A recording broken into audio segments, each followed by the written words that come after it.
pode, por isso que existe o nome planejamento. O que existe mesmo, que falta, tanto na gestão de Micarla como da governadora Vilma, são pessoas capacitadas usar as ferramentas de gestão que aí existem. Então fazem aquele acordo político, colocam qualquer coisa, vão na vontade e às vezes termina até a ideia é boa, mas prejudica muito mais. Então tem que haver uma gestão, tem que aplicar, tratar a coisa pública como uma coisa privada, né? Colocar as ferramentas que existem aí de administração, de gestão, de planejamento para ser aplicado e a nossa cidade realmente ter um planejamento e não fazer coisa de uma hora para outra quando a gente sabe, está ali na imprensa, está planejado.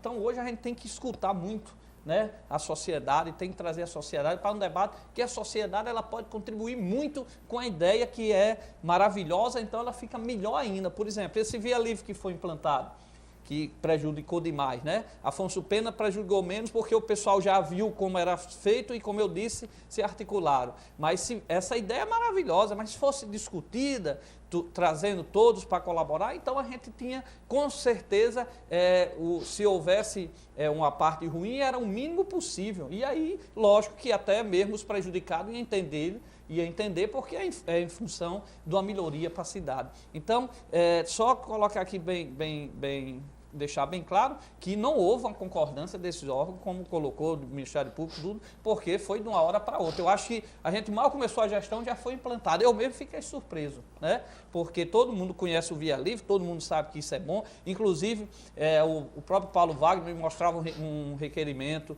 do ano passado, na gestão passada, que já queriam implantar aquele Via Livre lá, através de um tenente, de um coronel, dessa parte de trânsito, e que não tinha tempo hábil, aquela coisa toda, e quando a gente teve a surpresa foi de uma hora para outra. Então o que eu discordo é ações de imediata, como foi feito, pensando em ser rápida, pensando em dizer que está resolvendo os problemas. Não adianta você resolver um problema e criar outro, né, com a magnitude que foi dessa geração de emprego nessas vias livres. Maurício, pelo que eu estou sentindo, ainda mantém-se a posição do Luiz Carlos com relação à questão de falta de discussão dos projetos e não dá tempo à população de participando, opinar e tentar ver se tem alternativas que tragam menos prejuízo.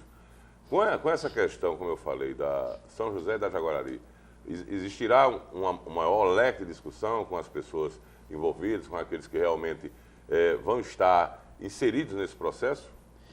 Você que é da bancada da prefeita, da administração municipal, é muito ligado ao prefeito Kelps, você é muito amigo do Kelps. O secretário Kelps. Veja bem, Paulão, eu concordo com o vereador professor Luiz Carlos, tem que se discutir mesmo a questão da São José, da Jaguarari, discutir com os moradores, discutir com as associações, com os órgãos competentes, tem sim que se discutir.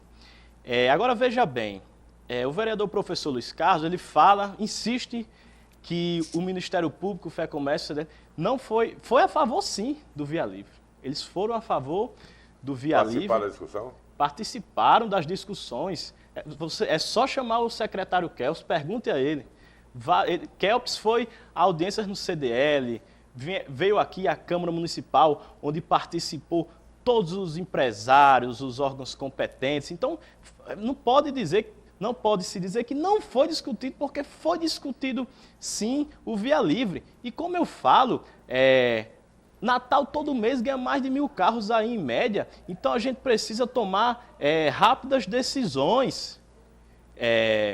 São mais de 200 mil pessoas que pagam IPVA. Agora, quando o vereador professor Luiz Carlos diz que aí perdeu centenas, milhares de empregos, aí eu quero que ele prove com dados científicos que houve essas perdas de emprego, porque, na minha opinião, não houve essas perdas todas de emprego, como ele está fazendo uma tempestade em copo d'água, e com certeza os benefícios foram muito maiores do que os malefícios no projeto Via Livre.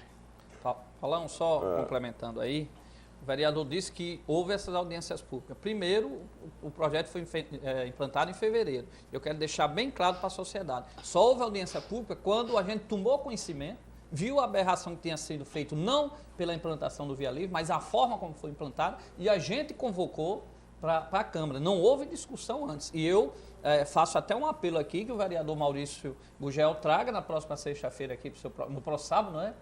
sabe, do seu programa, a audiência pública que ocorreu aqui no mês de janeiro, com o Ministério Público de recesso, a gente de recesso também, antes da implantação do Via Livre. Agora, as audiências públicas só ocorreram depois, quando a gente chamou, disse, ei, está prejudicando a sociedade. Vamos ver se a gente consegue, pelo menos, evitar lá na Afonso Pena e na outra, que não seja feito como foi feito na Romualdo Galvão. Inclusive, a gente até queria que o projeto recuasse os meses para que os pequenos comerciantes e médios comerciantes e até grandes comerciantes dessas avenidas tivessem um tempo de se preparar, se adequar e outros para mudar, comunicar seus clientes, estavam mudando. Então o que a gente percebeu foi de uma forma da outra e pegou todo mundo de surpresa. Então, como eu disse, você não pode fazer ação pela emoção, ajeitando um e prejudicando o outro. Independente do benefício que vem, você tem que olhar o outro lado. Então foi isso que faltou, planejamento, gestão, falta de administração e colocou esse projeto de uma hora para outra.